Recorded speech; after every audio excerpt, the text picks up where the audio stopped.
Yo, what's up guys? Kuya Rene Boy here for today's video. I-share ko sa inyo yung 10 common interview questions with sample answers sa mga nag-apply as virtual assistant, freelancer, or sa mga gusto ng work from home job.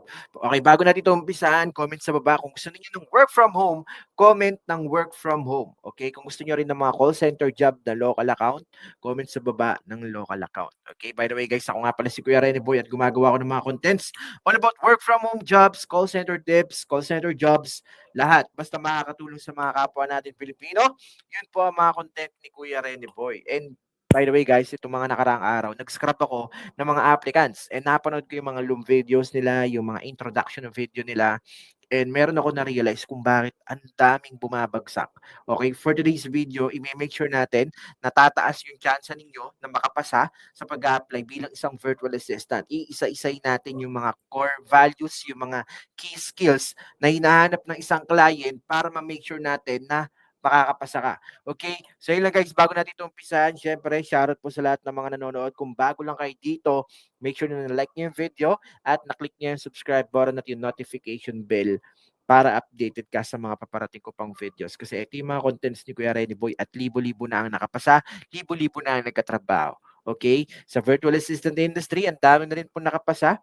Meron po tayong online course, pwede ninyong i-click dyan sa baba, nilagay ko na sa description, pwede nyo po yan i-avail. Okay, so shoutout pala guys sa lahat ng mga tawag dito, mga sumusuporta dito sa nakaraang mga videos natin kasi nag-provide tayo ng work from home job na pwede sa mga walang experience, pwede sa mga walang equipment, walang interview, walang exam. So yun, nakakapag-start na sila ngayon at yung iba promoted na into hourly rate. So congratulations sa inyo. Check nyo na lang yung video sa dulo na ito.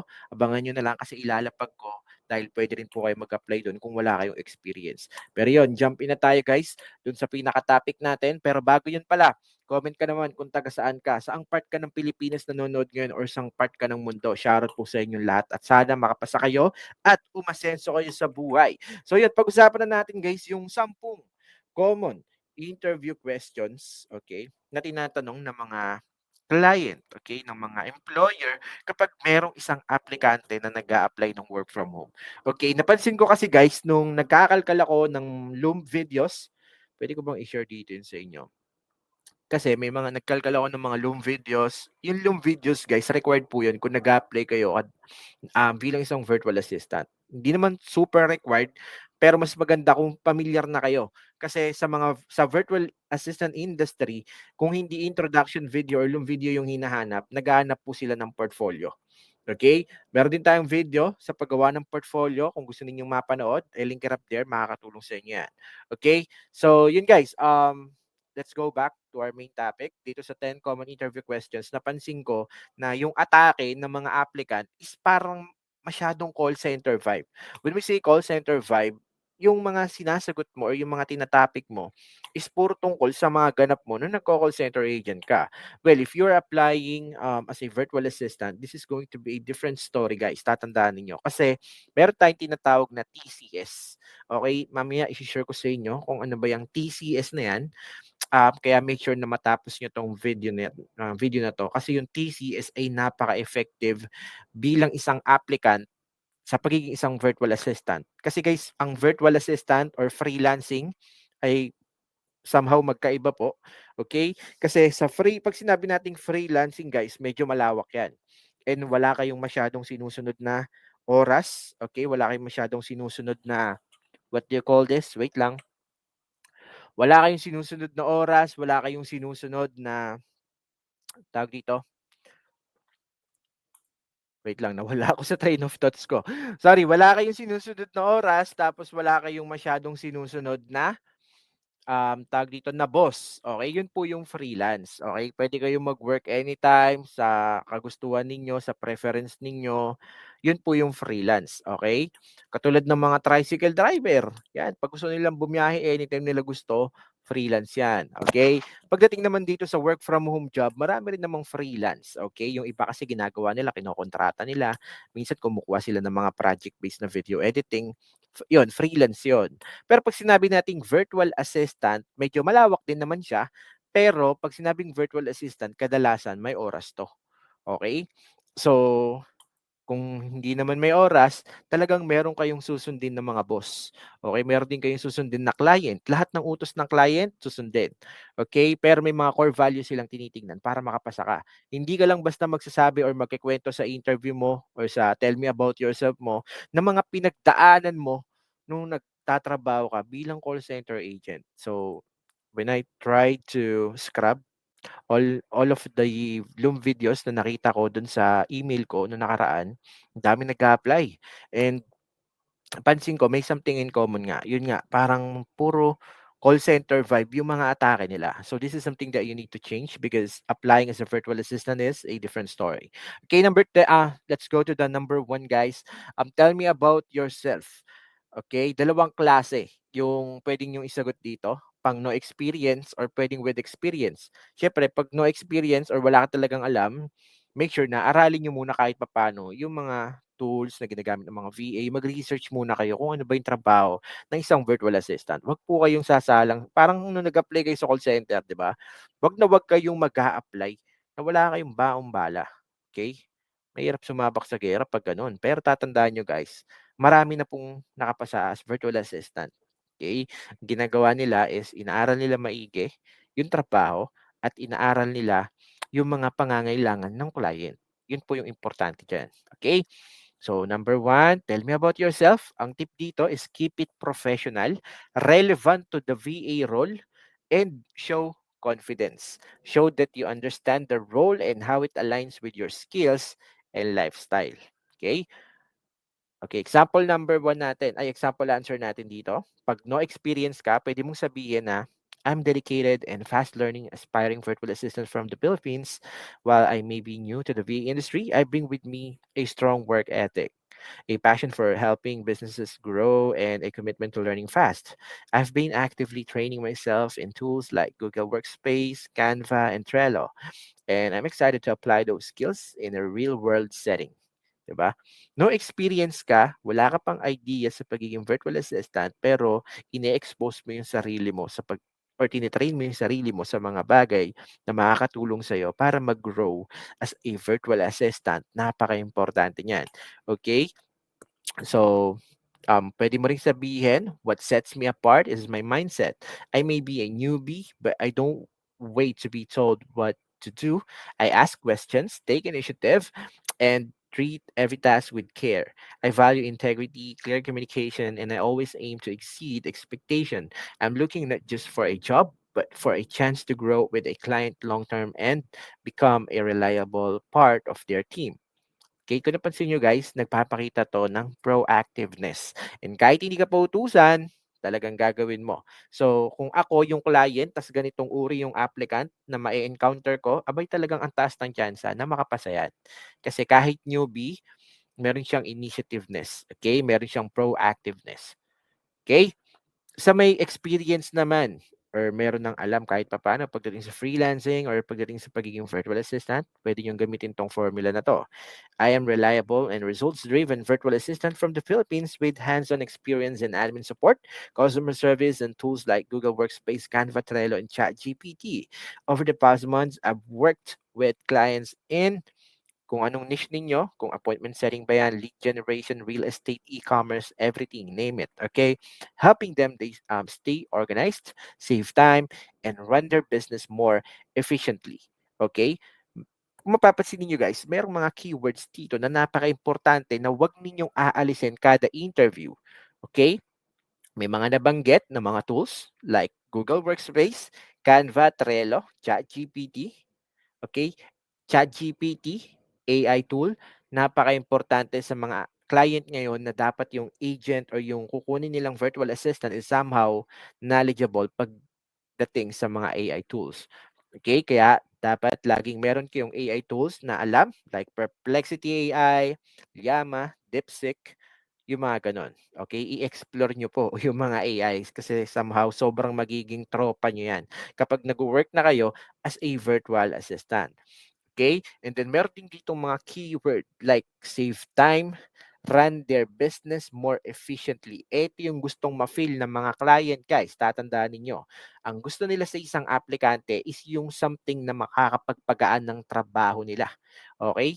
Yung gusto nila sa isang virtual assistant is papagaanin yung trabaho nila at makakapag-save sila ng maraming oras at makapag-focus sila sa mga bagay na mas dapat pa nilang pag-focusan katulad ng revenue growth or sales growth, 'di ba? 'Yun yung kagandahan kapag alam na alam ninyo yung sasabihin ninyo bilang isang virtual assistant applicant. Okay?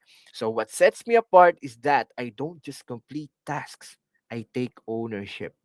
You are working not just a virtual assistant, but like a partner for them. Kumbaga, meron nagte-take ka ng accountability. Whatever happens, kasalanan ko kasi ako yung partner mo. I take ownership. Okay? I communicate clearly, manage my time well, and I'm committed to working with honesty and integrity at all time. While I already have solid experience, I still consider myself a student of the craft, always learning, always improving. My goal is to grow with my client, not just work for them. Okay? So in this message, guys, tawag dito, napaka-low-key ng answer ninyo. To the point na hindi iisipin na, ay, mataas yung ano neto, tawag dito, masyado ng mataas yung ego neto kasi matagal na siya sa industry. Importante na idagdag nyo 'to somehow sa message ninyo para hindi maisip ng client na, "Ay baka naman anuhin lang ako nito kasi baka matagal na siya sa industry, alam niya na yung pasikot-sikot, baka mamaya, tawag dito, i-overpower niya ako bilang isang virtual assistant ko kasi magaling na siya, eh." So, importante guys na dagdagan ninyo ng humility, okey? Magpaka-humble kayo somehow sa message ninyo para kunin kayo ng client na 'yan. Okay? You can also add these messages to spice things up. Tignan nyo naman, meron pang dagdag si Kuya Rene Boy to spice things up. Okay, pwede mong sabihin, what sets me apart from the other applicants is not just my skill set, but my mindset. I treat every client's business as if it were my own. I proactively solve problems, communicate clearly, and always deliver ahead of deadlines. 'Di ba? Pwede mo rin sabihin to, I understand how important trust and reliability are in a remote setup. So I make sure my clients feel like they're working with a true partner, not just a task taker. With me, you're not hiring just another VA. You're gaining someone who adds real value, protects your time, and works with integrity even when no one is watching. 'Di ba? Sobrang na-stress natin dito yung word na integrity, 'di ba? You are doing the right thing even if no one is watching. Napaka-importante niyan, guys. Okay? So, pwede nyo ring sabihin na I'm not just here to do tasks, I'm here to make your life easier, 'di ba? Parang you are doing the heavy lifting para mapagaan yung buhay ng client mo. Yun kasi yung gustong-gusto ng mga clients ng mga sa mga Pilipino, 'di ba? I'm a Filipino virtual assistant with solid experience in admin support, client communication, and tech tools like Trello, Canva, and Google Workspace. I take pride in treating every client's business like my own, meaning I care about your goals, your time, and your peace of mind. Guys, eto, napakasarap sa tenga ng client yan. I care about your goals, your time, and your peace of mind. Okay? Kasi yung mga clients, yung mga businesses, ang mga business owner, yung mga CEO, nagja-juggling yan sa sobrang dami nilang ginagawa. Okay? Kaya alam mo yun, kapag narinig nila sa isang applicant na somehow pagagaanin mo yung trabaho ko so I can focus on what truly matters, guys, yun yung masarap sa pandinig ng mga client. Kaya wag ninyong aalisin yung mga phrases or mga messages na ganyan kapag gumagawa kayo ng introduction video or ng mga long video. So, it's okay to say about your previous job but do not prolong it. Okay, wag yun nang pahabain yung kwento ninyo tungkol sa dati ninyong work. Focus kayo guys kung ano ba yung mapapakinabangan sa inyo ng client. Okay, yan yung tatandaan ninyo. Um, so yun, tuloy na natin. I may be new in the virtual assistant industry, but I bring something many experienced VAs forget: hunger. I'm fast, focused, and firstly dedicated to growing alongside a client who believes in potential. 'di ba? Napaka-solid ng message na 'yun, guys. So, clients hire VAs because they're overwhelmed. My job is to take that weight off your shoulders. I'm a virtual assistant with experience in handling business schedules, managing customer support, and solving problems before they even reach you. Okay? So yun guys, ito yung mga mensahe na dapat na hindi ninyo kakalimutan kapag nag apply kayo bilang isang virtual assistant. Kapag pinagawa kayo or nag-submit kayo ng introduction video about yourself, or kapag gumawa kayo ng Loom video telling about your previous work, make sure na kukumpletuhin nyo 'to at hindi nyo po masyadong babanggitin or hindi nyo na po masyadong ikikwento yung previous job ninyo, okay? Not unless kung pinakwento talaga kayo kung ano talaga yung task and responsibilities nyo sa dati nyong work. Pwede kayong gumamit dun ng STAR method. Okay? Pero kapag tell me about yourself, tell me about your skills, why should I hire you? Make sure na nandito yung mga messages na to spice things up. I'm telling you guys, you are increasing your chance to be hired as a virtual assistant from 70 to 80% kapag gumagamit kayo ng mga ganitong wordings. Okay? Pero kapag ang sagot ninyo is something na alam niyo yun, kumbaga parang hindi na relevant dun sa position na ina-apply ninyo, negative, okay? Kailangan pagpasok ng video, ang intro niyo dapat ay jolly, kailangan masayahin, kailangan mo makuha yung atensyon ng client on the first 10 seconds, okay? 10-second pitch, napakaimportante niyan guys kasi binibenta niyo yung sarili niyo dito sa sobrang dami ng applicants sa virtual assistant industry. Mababa lang ang chance mo na makapasa kung sa first 10 second pa lang ng video mo is para kang inaantok magsalita. Always remember guys, napaka-importante ng 10 second pitch. Yung psychology na pinapanood ka ng client, hindi ka presentable, hindi ka prepared, wala kang matinong background or what I mean matinong background, medyo makalat yung background mo. Guys, pwede tayong gumamit ng mga kortina na plain lang yung kulay para maharangan yung likod natin or somehow pumesto tayo sa pader na plain lang. Yung as in tag dito, hindi tayo madja-judge ng client na, "Ay, baka magkaproblema 'to kapag nagtatrabaho na 'to sa akin kasi tignan mo naman may mga ano, yung makalat yung bahay niya, hindi siya organized or somehow puwedeng tumakbo yung bata diyan or maglikot-likot," 'di ba? Yun yung iiwasan natin. Kailangan pakita natin sa umpisa pa lang is professional tayo kahit sa background setting pa lang.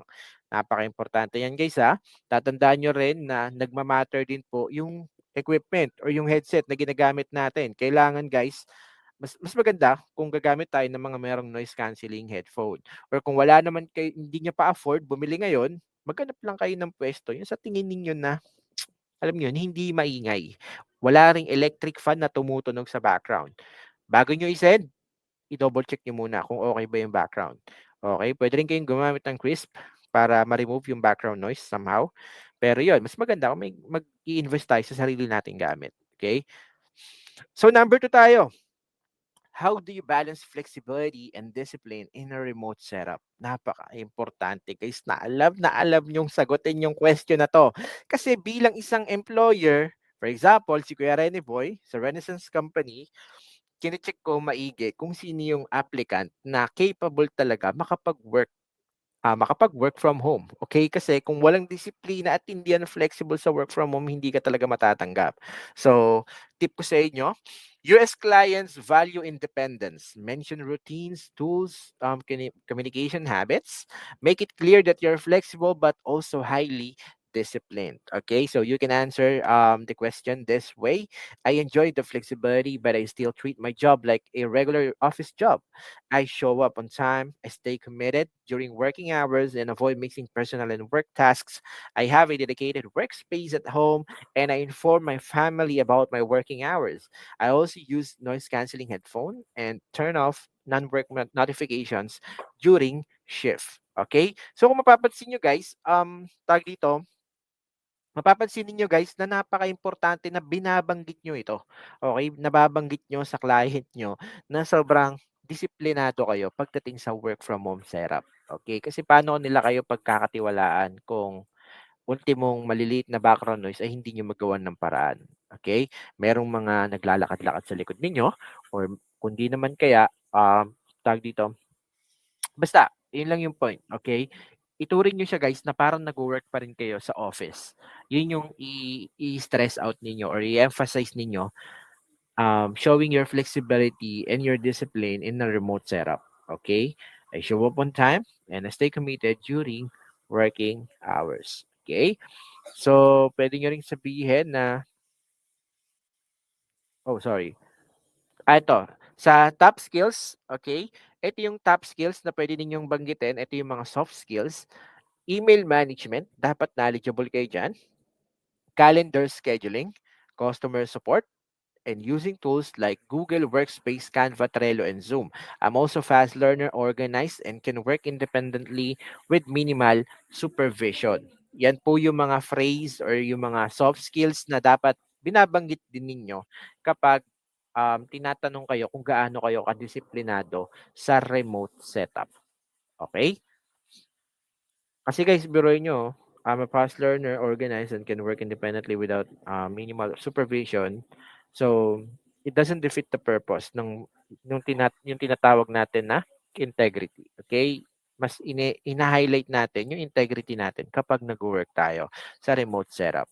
Okay? So, number three, possible na question na ma-encounter ninyo. Kasi guys, iba talaga ang pagiging virtual assistant sa call center application. Okay? So, dito naman, tatanungin ka, what tools or software are you familiar with? 'Di ba? Be honest and specific. Sample answer, I'm proficient with Google Workspace, Microsoft Office, Canva, Slack, Trello, Asana, Zoom, and CRM platforms like HubSpot. I'm also willing to learn any new tools required by the client. Okay? Importante guys na knowledgeable kayo sa mga tools bago pa man kayo mag-apply bilang isang virtual assistant. Okay? Kasi paano nyo ma-justify na marunong kayo sa ganito at paano nyo ma-justify na maaasikaso ninyo yung mga pangangailangan ng client. Kasi guys, pag sinabing virtual assistant, it's more on appointment scheduling, it's more on email management, it's more on, alam niyo yun, pag-handle ng CRM. Paano niyo magagampanan kung hindi po kayo familiar sa mga tools? So I really suggest na bago kayo mag-apply, aralin niyo po yung mga tools na yan na kadalasang ginagamit ng mga VA. Okay? Yung mga communication tools, project management tools, CRM tools, ayan, yung katulad ng HubSpot or Go High Level, pwede po kayong mag-aral niyan para tumaas yung chance ninyo na makapasa bilang isang virtual assistant. Okay, number four, how do you handle time management? Okay, paano nyo ba i-handle yan? So, tip ko sa inyo, US clients value discipline and reliability. Okay, so sample answer, I use online tools like Google Calendar, to-do list, and Trello to manage tasks and deadlines. I always start my day with a checklist and prioritize tasks based on urgency and importance. I always give daily updates to my clients to keep communication clear. Okay? So this is how you handle time management, guys. Napaka-importante. Mas maganda kung knowledgeable kayo sa paggamit ng Google Calendar. Okay? Yung Google Calendar, dun po kayo maglalagay ng mga importanteng details or importanteng event na magaganap para dun sa client ninyo. And i-organize nyo po yun. Depende kung ano yung mas urgent, ano yung mas importante, at ano yung mga less urgent. Okay? Yun po. Sa ganung paraan guys, mai impress nyo po yung client ninyo kung marunong po kayo mag-organize or mag-manage ng mga ganong bagay. Okay? Number five, how do you ensure confidentiality and data security? Alam niyo naman guys, kapag VA tayo, work from home, kadalasan hesitant, okay? Skeptical yung mga clients kasi baka mamaya kung anong gawin ninyo dun sa data or information na hinahawakan ninyo. Okay? Kasi alam niyo naman yung mga kanu guys, medyo trauma na yan dahil maraming loko-loko na mga call center agent sa ibang bansa, especially sa mga third world country. So kailangan nating i-make sure sa kanila na we handle information and data very what do you call this? We handle it with care. Okay? Talagang seryoso tayo when it comes to data security. Okay? So, pwede nyo sabihin, I understand the importance of data privacy. I use strong passwords, avoid public Wi-Fi, and don't share sensitive information. I also sign NDAs if required and treat all client data with the highest level of confidentiality. Okay? So, yun po. So, tanungin ka ulit ni client, why should we hire you? Tip ko sa inyo, summarize your strengths and offer value. Yung value kanina, yung mga nabanggit ko, make sure guys na ipapa-fill ninyo sa client na you are ready to do the heavy lifting. Okay? You are taking the job of their shoulders. Okay? And then, pwede niyong sabihin itong sample answer na to. You should hire me because I'm dependable, efficient, and committed to delivering high-quality support. I understand U.S. work culture, communicate well in English, and take initiative to help businesses grow. I'm ready to be your extra pair of hands. Okay? So, yung mga ganung banat, guys, somehow na makakapag-impress sa mga client. Okay? So, hindi ka lang basta nakikipag-communicate in English, but you understand the US work culture. Napaka-importante guys sa mga taga-Western na pamilyar tayo sa mga states, pamilyar tayo sa mga time zone. Okay, PST, Mountain Standard Time, Central Standard Time. Mas maganda guys, bago tayo mag-apply bilang virtual assistant, aralin na natin. Okay? And especially kung paano kino-convert yung mga time zones. Okay? And then how fast is your internet connection and what's your backup plan? Importante rin sa kanila guys na hindi tayo, alam niyo, biglang maglalaho. Nawala lang tayo ng internet, tapos ayun na lang lagi yung dahilan natin. Mas mapapanatag yung client kapag palagi mong sasabihin na meron kang backup. Okay, pwede mong sabihin to, my internet speed is 100 Mbps with fiber connection. I also have a backup prepaid Wi-Fi device and access to a nearby co-working space in case of outages. I always notify my clients in advance if there's any issue. Okay? So, dalawa yung sinalba mo. Meron kang backup para sa internet in case na magkaroon ng internet connection error, or pwede rin naman kapag nagkaroon ng outages, may malapit na co-working space sa lugar ninyo in case na mawalan ng kuryente, 'di ba? Pwede ka pong maki-co-working space. Okay? So, ligtas. Number 8, how do you keep your skills updated? Okay, napaka-importante nito guys. Madalas yan, especially sa mga social media management applicants, sa mga bookkeeper, sa mga lead generation specialist, kasi maraming lumalabas na mga AI tools, maraming lumalabas na system, CRM, and kailangan updated ka. Okay? So, paano ka nga ba nagiging updated? Okay? Show willingness to grow and adapt to tech. Okay? Kailangan pinapakita ninyo na nakakasabay talaga kayo. You can say that I regularly watch tutorials on YouTube, take free courses on platforms like Coursera or HubSpot Academy, and join online communities for VAs. I always aim to learn the latest tools and strategies to stay relevant and efficient. Okay?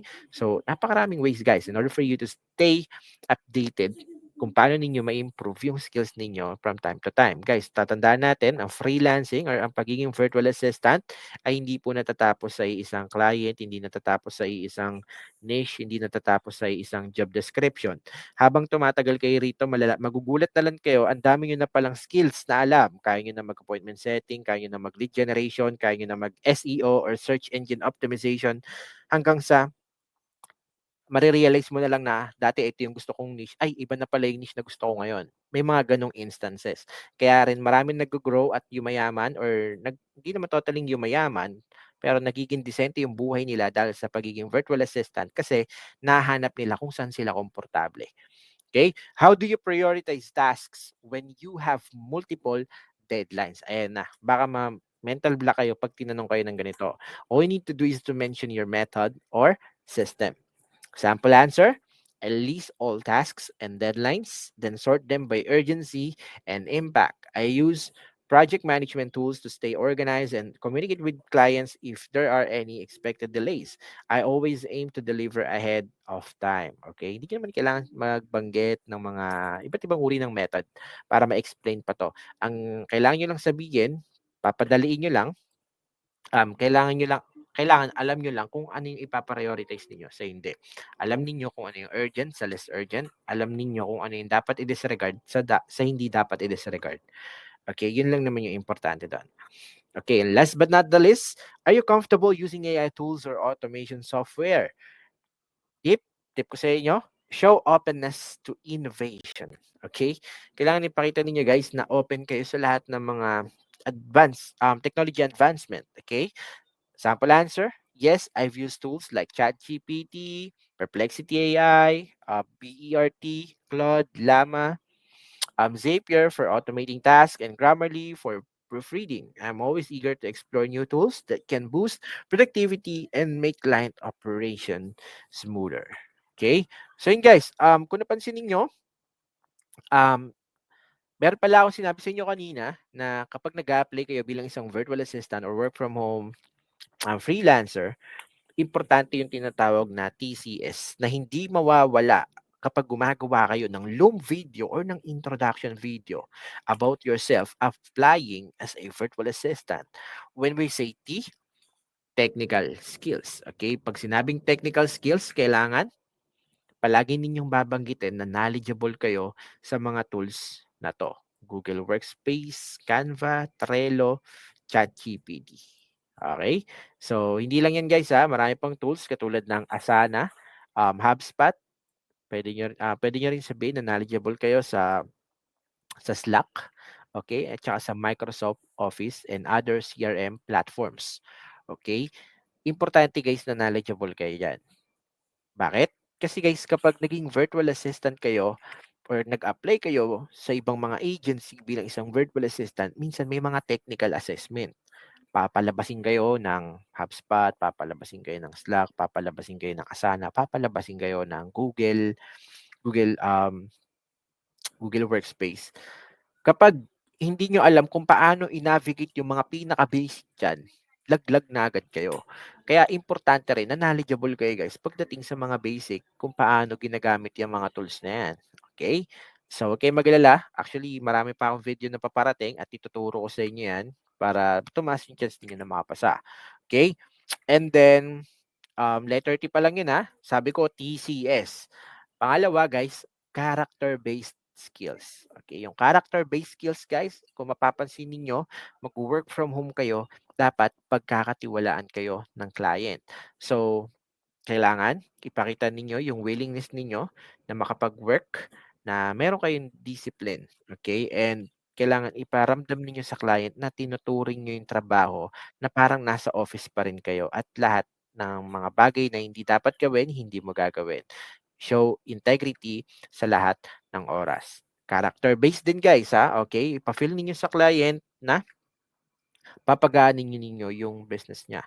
Papagaanin mo yung oras niya. Yung tipo makakapag-focus siya sa maraming bagay like sa sales niya or sa revenue growth. Okay, yun kasi yung masarap sa tenga ng mga client. Okay, pangatlo guys is yung soft skills. Okay, soft skills guys, nabanggit ko kanina like yung mga email management, calendar scheduling, customer support, okay, communication skills, time management, yan po yung mga soft skills na dapat meron kayo.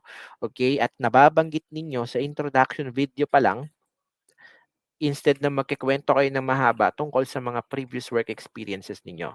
Yun po yung mga i-highlight ninyo para matanggap kayo sa trabaho. So comment sa baba kung gusto niyo ng sample video ng isang introduction video na nabanggit yung TCS na yan na pwede ninyong gamitin. Okay, comment sa baba ng part 2, i-share ko sa inyo yung video na yon. Okay, comment sa baba ng part 2. So that's it for today guys. Sana may natutunan ulit kayo. Kung hindi ka pa naka-follow dito or naka-subscribe, make sure na na-click mo na yan sa baba dahil marami akong work from home hiring na i-upload sa mga paparating na uploads. Okay? So yun lang guys. Meron din pala tayong hiring, work from home, no experience required. Pwede nyo i-try. Ilalagay ko na lang yung Viber invite dyan sa baba. And sa mga naghahanap pala ng online course ni Kuya Rene Boy, meron pa rin po tayo. Pwede nyo pong i-click yung online course dyan sa baba and nandun din po yung script na to na pwede ninyong i-avail. Okay? Sa pinakamurang halaga, hindi lang question and answer guys yung nandun ha. Nandun din po yung tinatawag natin na mga iba't ibang niche, okay, sa pagiging virtual assistant. Ituturo po sa inyo kung ano ba yang Asana na yan, ano ba yang Trello na yan. Nandun lahat guys, pati yung mga tools, okay? So lahat ng mga basic and yeah, actually marami nang nakapasa dahil sa online course na yan. So hopefully makatulong din sa inyo. Pwede ninyong i-avail, i-click nyo lang yung link dyan sa description sa baba, okay? So yun lang guys, shoutout po sa lahat na nagpapa-shoutout. Bago ko to i-end, sa mga nag-share, comment sa baba ng Kuya Rene Boy, okey? Sa mga nag-share po ng video na 'to, comment sa baba ng Kuya Rene Boy kasi mamimili ako ng mananalo ng 1,000 GCash, okay? Bye everyone, make sure to follow yung bagong FB page ni Kuya Rene Boy para masaya. Nakita niyo na ba yung bagong FB page ko? Kuya Rene Boy guys na meron ng verification badge. I-share ko sa inyo para hindi nyo makaligtaan kasi para manalo ng 1,000 GCash, kailangan is nakapollow sa bagong FB page ni Kuya Rene Boy. Okay? So, let's go. Share ko sa inyo yung screen. Ito po yung bagong FB ni Kuya Rene Boy. Yan. Kuya Rene Boy na one word lang, magkadikit. Yan, naka-maintenance kasi yung isang FB natin pero dito na po ako active ngayon. Kung mapapansin niyo napakarami pong hiring. Okay, dito lang po yan sa Kuya Rene Boy FB page. Para manalo ng 1,000 GCash, kailangan nakapollow po dito sa bagong FB page. Okay, tapos comment sa baba ng Kuya Rene Boy. Yun lang guys. Bye everyone. Shout out po sa lahat na nagpapa-shoutout. See you on my next video. Babush!